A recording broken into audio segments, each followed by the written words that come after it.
दर्शक बंधुओं, उत्तर प्रदेश के कई जिलों में आए दिन लड़कियों के गायब होने की खबर आती जा रही थी। यह बात दोस्तों सन 2012 की है। चारों तरफ यही चर्चाएं हो रही थी। लड़कियां कहीं से भी दोस्तों गायब हो जाती, एक बार गायब हो गई तो वह वापस कभी नहीं लौटती। इसी बीच एक काबिल ऑफिसर जिनका नाम तो मीनाक्षी यादव होता है, बतौर एसपी के पद पर उनकी एक जिले में पोस्टिंग होती है। दर्शकों, कहानी में नाम गोपनीय रखे जाएंगे, ये काल्पनिक घटना है। तो उधर से आईजी साहब के ऊपर भी दबाव बना हुआ था कि कैसे भी इस नाटक मैटर को सुलझाया जाए। वह 24 घंटे सिपाहियों को कष्ट करने का आदेश देते हैं, लेकिन कोई फायदा नहीं निकलता। इसके बाद मीनाक्षी मैडम एक खतरनाक फैसला उठाती हैं और खुद ही एक वेश्या का भेष बदल करके यूपी के हाईवे पर खड़ी हो जाती है।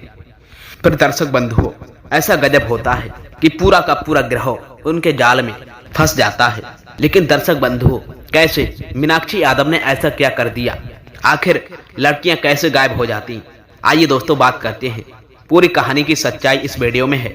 लेकिन वीडियो में आगे बढ़ने से पहले आप सभी से हाथ जोड़कर निवेदन है कि आप लोग वीडियो को एक लाइक प्रदान अवश्य कीजिए और हमारे था बताई गई ये सच्ची घटना को आप अंत तक अवश्य सुनिए और साथ ही साथ हमारे चैनल को भी सब्सक्राइब कर लीजिए, ताकि दर्शक बंधुओं आप सभी को क्राइम से जुड़ी हर रोज एक नई कहानी के साथ में आपसे जुड़े रहें।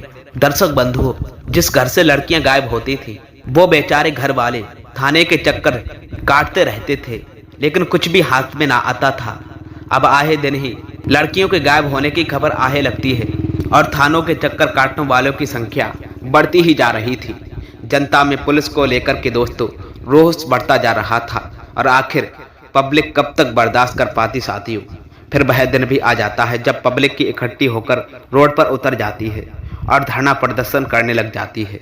दर्शक बंधुओं, पुलिस हाय हाय के नारे लगने लगते हैं और पुलिस प्रशासन को भी बढ़ावा देने लगते हैं विपक्ष के नेता। क्योंकि दर्शक मित्रों, आप सबको मालूम तो होगा कि विपक्ष के नेता आग लगाने में माहिर होते हैं। अब मुख्यमंत्री की कुर्सी हिलती हुई नजर आ रही थी तो डायरेक्टर दर्शक बंधुओं मुख्यमंत्री जी एंट्री भी इसमें होती है और वह बड़े बड़े ऑफिसरों को दबाव देने लगते हैं। और मुख्यमंत्री जब बड़े ऑफिसर को दबाव देते हैं तो फिर मामला क्या हो सकता था दर्शक बंधुओं? वे सभी बड़े अधिकारी आईजीजी साहब, आईएसपी साहब, अपनी एरिया के आईएसपी डीएसपी साहब सबको हड़काने लगते हैं। तो एसपी मनोज त्यागी मामले को गंभीरता से ले लेते हैं और तुरंत एक मीटिंग बुला के सभी थानेदारों को बुला लेते हैं। जो भी थाना उनके अंतर्गत आता था एसपी साहब सभी पुलिस की निगरानी बढ़ा देते हैं, लेकिन हासिल कुछ भी नहीं होता। लड़कियां अभी भी गायब होती जा रही थी। अब धरना प्रदर्शन दर्शक बंधुओं और भी ज्यादा बढ़ता जा रहा था। मुख्यमंत्री साहब आईजी साहब से सिर्फ फोन करके पूछते हैं कि लड़कियों को क्या आसमान कह रहा है या फिर जमीन निकल जाती है। आखिर दर्शक बंधुओं, लड़कियां जाती कहाँ हैं? तुम पुलिस वाले कर क्या रहे हो? सिर्फ सैलरी तनख्वाह ले रहे हो और चैन सुकून की नींदें सो रहे हो। जब आईजी साहब को फटकार पड़ती है तो एसपी साहब की कमान कस देते हैं और एसपी मनोज त्यागी को सख्त वार्निंग दी जाती है कि आपको 5 दिन का समय दिया जा रहा है। जल्द से जल्द उन ग्रहों का पता लगाकर पर्दाफाश करो, नहीं तो तुम्हारा ट्रांसफर करवा दिया जाएगा। अब दर्शक बंधुओं, एसपी साहब अपना पूरा जोर लगाते हैं, लेकिन इस तरह के ग्रहों को पकड़ना तो दूर की बात थी, लेकिन उन्हें कोई सुराग भी नहीं मिलता है। उधर पुलिस थाने से लेकर के आईएसपी आवास तक पब्लिक का धरना प्रदर्शन बढ़ता ही जा रहा था। पुलिस हाय हाय के नारे लगाते जा रही थी। इतना कुछ होने के बाद भी वहां से आईएसपी साहब का ट्रांसफर करवा दिया जाता है। उनकी जगह पर एक तेज तर्रार काबुल बहादुर ईमानदार आईएसपी मीनाक्षी यादव की यहां पर पोस्टिंग करवाई जाती है। मीनाक्षी मैडम को बहादुर, बेश तर्रार और ईमानदार थी। उनकी दहशत जहां वह काम करती थी वहां बहुत ज़्यादा फैलती थी। वो अपनी लैंसी और एरिया में पहले रहती थी और उनके नामों से वहां के गुंडे कांपते थे। बहुत ही खूबसूरत और खतरनाक आईएसपी थी। जैसे ही मीनाक्षी यादव एसपी का पर्दा संभालती हैं, एसपी का पद वहां पर संभालती हैं, तो वहां पर धरना प्रदर्शन तो चल ही रहा था। फिर मीनाक्षी मैडम दोस्तों धरना प्रदर्शन कर रहे लोगों के बीच पहुंचती हैं, उन्हें शांत करवाती हैं और कहती हैं कि आप लोग हम पर अब भरोसा करें। हमें बहुत दुख है कि आप बेघर के परिवारों से आपकी बहन, आपकी बेटी, आपकी भांजी भतीजियां कोई ना कोई रिलेशन की होंगी जो गायब होती जा रही हैं। हमें इस बात का बहुत दुख है। मैं भी एक लड़की हूँ और आपका दर्द भली भांति समझ सकती हूँ। बस आप लोग हम पर भरोसा रखकर चलिए, थोड़ा सब्र कीजिए। मैं कुछ ना कुछ अवश्य करूँगी और बहुत जल्द ही करने वाली हूँ, क्योंकि अभी अभी मैंने यहाँ पर पदभार संभाला है और इस एरिया को समझने में मुझे 2-4 दिन का समय लगेगा। आप हमें तुरंत बात दें, आप लोग शांत हो जाएं। और अब दर्शक बंद हो, वहाँ भीड़ से बहुत सारे लोगों की आवाज़ें आने लगती हैं। उस भीड़ में लोग जितने भी थे वो काफ़ी क्रोधित थे और कह रहे थे कि मैडम आईएसपी साहब कब तक शांत रहें, हमें बहुत दिन हो चुके हैं और हमारे गांव से कम अभी से 10-5 दिन हुए हैं, कम से कम 50 लड़कियां गायब हो चुकी हैं। अब यही हालातों में चल रहे हैं, कब तक बर्दाश्त करें? क्या हमारी बहू बेटियां जब बिल्कुल ही विलुप्त हो जाएंगी तब जाकर पुलिस वाले एक्शन उठाएंगे? आईएसपी साहब मैडम उन्हें समझाने लगती हैं और कहती हैं, यदि आप ऐसे ही धरना प्रदर्शन करते रहेंगे तो कोई भी गलत आदमी पकड़ में नहीं आ पाएगा, क्योंकि वह आपके धरना प्रदर्शन से डर करके या तो अपने काम को बंद कर देगा या फिर कुछ दिन के लिए शांत हो जाएगा। इसलिए बेहतर है यही होगा कि आप लोग शांत होकर घर से बैठें, घर जाएं और घर पर बैठें और हम पर सब लोग भरोसा करें। फिर दर्शक बंधु हो, वो एसटी मैडम वही महक से ऐलान मारती हैं, अपना फ़ोन नंबर सबको लिखवा देती हैं।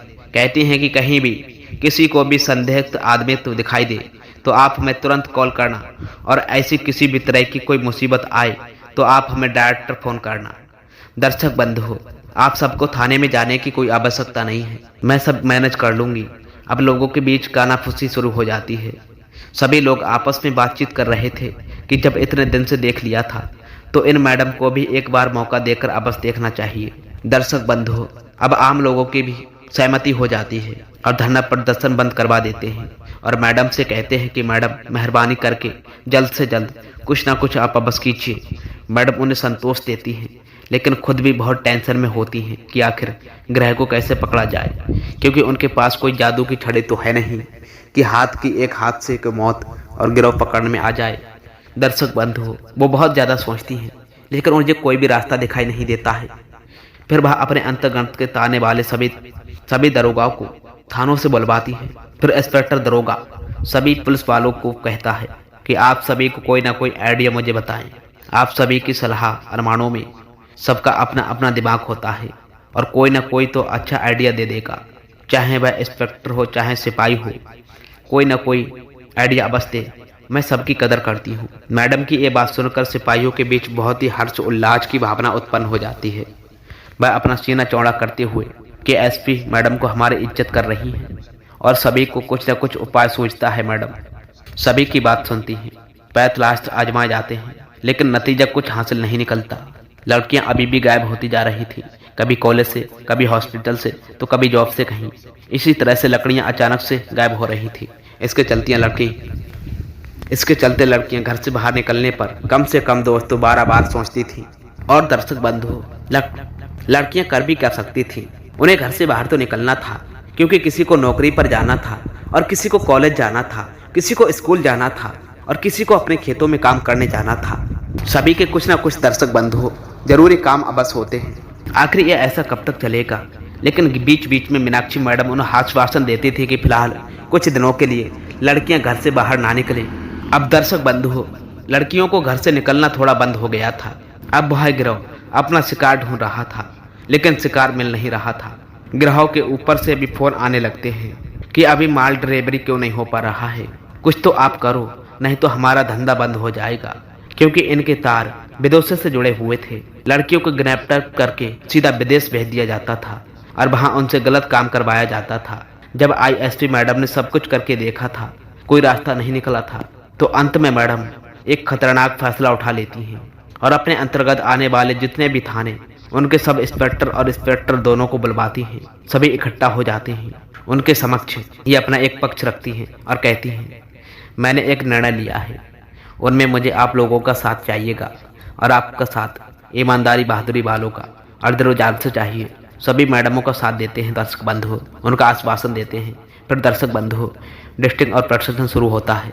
मैडम एक बेस्या का भेस रखती हैं और अपने गले के लॉकेट में एक शर्ट के बटन में कैमरा लगा लेती हैं, जिसका वीडियो रिकॉर्ड कंट्रोल एक थाने में हो रहा था, जहां 24 घंटे दर्शक मित्रों 2 इंस्पेक्टरों की ड्यूटी लगी हुई थी और कुछ पुलिस की टीम हथियार लेकर के कंट्रोल रूम के आदेश पर कार्रवाई करने के लिए बिल्कुल तैयार मुक्त थी। और फिर मैडम एक वैश्या बनकर के मैन हाईवे पर मार्केट से थोड़ा अलग से समझा देती हैं। मैडम कहती हैं, छोटे छोटे कपड़ों में अपना पर्स लेकर के, लिपस्टिक लगा करके और गले में ये लॉकेट डाले हुए जिसमें कैमरा लगा हुआ था, जाकर के हाईवे पर खड़े हो जाती हैं। फिर दर्शक मित्रों, एक जो गिरोह का खबरी था उन्हें खबर दे देता है कि हाईवे पर एक लड़की खड़ी हुई है। गिरोह वाला तुरंत खबर पाकर के मैडम के पास पहुंचता है, उनसे बातचीत करता है। उनको देखते ही वह समझ जाता है कि ये तो ऐसे ही मान जाएगी, इसके साथ जबरदस्ती करने की कोई आवश्यकता भी नहीं है। वो लड़का कहता है, कितना लोगी मैडम? बस। कहती है वो पूरे 00000। फिर मैडम साहब कहती हैं दर्शक मित्रों कि चलना है तो चल, टाइम खोटी मत कर, चल फट यहाँ से भाग।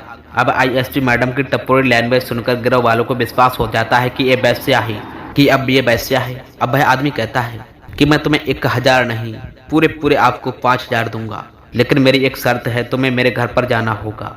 इधर मैडम फिर से टपोरी लैंग्वेज पर कहती हैं, अरे नारे तेरे घर नहीं जाना अपने को, तेरी बीबी का मुझे खिच नहीं मगड़ता। ये टपोरी लैंग्वेज में मैडम कहती हैं उस गिराए वाले लड़के को। वो लड़का भी कहता है दर्शक मित्रों कि मेरी बीबी घर पर नहीं है, मैके गई है, तो मैं घर जाना होगा। फिर आईएसपी मैडम मान जाती हैं, उसकी गाड़ी पर बैठ जाती हैं, उसके घर चली जाती हैं। सुनसान से इलाके में उसका घर था दर्शक मित्रों। इधर कंट्रोल रूम से मैडम की टीम को भी आदेश मिल जाता है कि मैडम की लोकेशन ट्रैक कर दो। अब जो पुलिस की टीम थी दर्शक मित्रों, वो मौके पर पहुंच उस घर को चारों तरफ से घेर लेती है। तभी वो आदम कहता है, मैडम ठंडा लोगी क्या? मैडम कहती हैं, अबे नहीं, तू बस सादा पानी पिला। फिर वो आदमी किचन पर पहुंचता है और एक गिलास पानी में कोई पाउडर मिलाकर लाता है और पानी मैडम को देता है। कहता है, लो पियो मैडम। लेकिन मैडम बहाना करके बाथरूम निकल जाती है। तब तक उस आदमी का फोन आ जाता है। जैसे ही वह फोन निकाल करके बातचीत करने के लिए अलग में जाता है, तब तक मैडम आकर के गिलास को फुर्ती से उठाती हैं और फूलों के गुलदस्ते में पानी डलवाती हैं।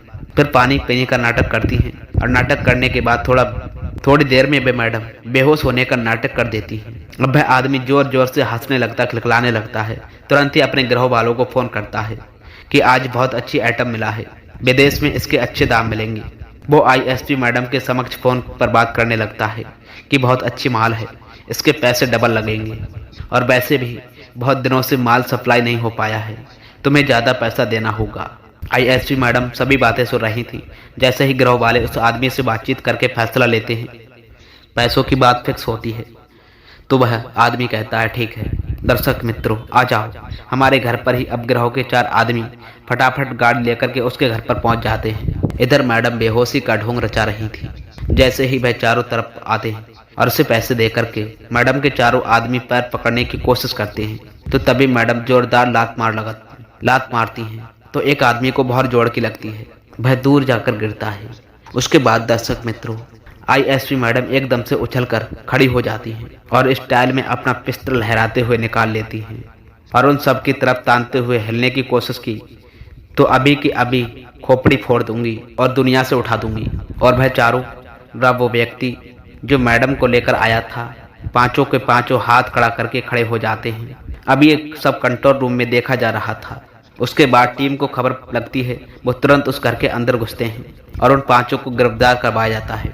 अब आईएसपी मैडम बहुत ही ज़्यादा खुशी उन पांचों को लेकर के थाने पहुंच जाती हैं। थाने के अंदर उन्हें डलवा जाता है और खूब अच्छे से दोस्तों उनकी मेहमान नवाजी करवाई जाती है। शानदार उनकी पिटाई होती है तो पांचों टूटने लगते हैं। तो वो कहते हैं कि वह लड़की की तस्करी करते थे। उनके यह कई ग्रुप और लड़कियां जिन्हें वो बेचते थे, वो लोग लड़कियों को विदेश भेज देते हैं। लड़कियों से वह लोग अनैतिक गलत धंधे करवाए जाते थे। अब इन पांचों की खातिर होने के बाद में दर्शक मित्रों, आईएसपी मैडम उनसे कहते हैं कि मुझे तुम बताओ, तुम मुझे कब सप्लाई करने वाले थे? यदि मैं बेहोश हो जाती तो तुम मुझे कब सप्लाई करते? तो वह कहते हैं कि कल शाम को समुद्र तट पर। तब मीनाक्षी मैडम उनसे कहती हैं कि तुम अपने टीम को फ़ोन लगाओ कि हम लड़कियां सप्लाई करने वाले हैं, और फिर उनसे अच्छी तरह से लोकेशन पूछ लेती हैं कि किस लोकेशन पर सप्लाई होनी है। फिर मीनाक्षी मैडम बड़े ऑफिसर को फ़ोन लगाती हैं कि हमें बहुत ज़्यादा पुलिस फोर्स चाहिएगा, और उन्हें कई पुलिस फोर्स इन्वाइट भी करवा दिया जाता है। अगले दिन सुबह से ही दर्शक मित्रों, बसादी पहाड़ी में पुलिस वाले पूरे समुद्र तट को चारों तरफ से घेरते हैं जहां लड़की की तस्करी कराने वाले थे। और जैसे ही दर्शक मित्रों वो एंट्री लेते हैं, उन्हें चारों तरफ से घेर लिया जाता है और उन्हें भी पकड़ लिया जाता है। इसके बाद एक एक करके एक ही दिन में कई अलग अलग जगहों पर छापेमारी की जाती है और सभी ग्रुप वालों को पकड़ लिया जाता है।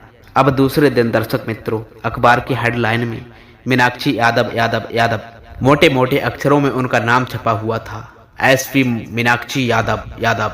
उस हेडलाइन में अखबार की मोटे मोटे अक्षरों में मीनाक्षी मैडम की बहादुरी का किस्सा लिखा हुआ था और बहुत सारी पब्लिक उनकी आवाज पर आती है।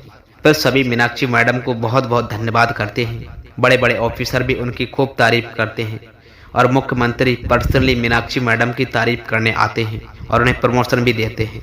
एसपी से उन्हें डीआईजी बनवा दिया जाता है। तो दर्शक मित्रों, ये थी आज की कहानी। आपको कैसी लगी?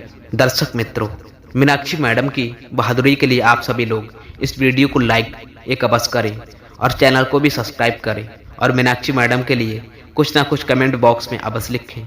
मिलते हैं दर्शक मित्रों फिर ऐसी ही नई और रोचक कहानी के साथ में। तब तक के लिए आपका दिन शुभ हो और एंड तक वीडियो देखने के लिए धन्यवाद। जय हिंद और जय भारत।